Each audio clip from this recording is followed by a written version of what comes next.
Kompetisi kasta tertinggi Indonesia Liga 1 yang sedang libur dimanfaatkan sejumlah pemain profesional berlaga di turnamen Tarkam, seperti pada turnamen pemuda Manakara Cup di Mamuju pada Kamis 2 Januari 2020.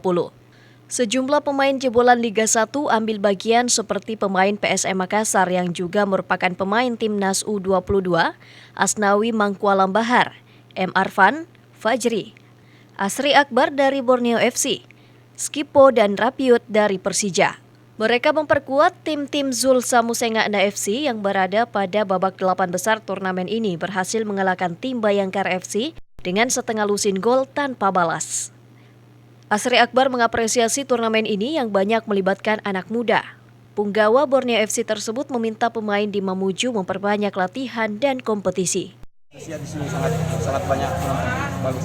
Ya, kalau melihat permainan dari anak-anak Mamuju dan Sulawesi Barat, gimana Anda melihatnya? Saya lihat lumayan bagus.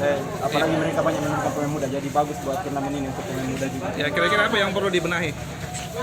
Mungkin latihannya secara rutin, kompetisinya semakin banyak lagi di sini biar mereka banyak kesempatan.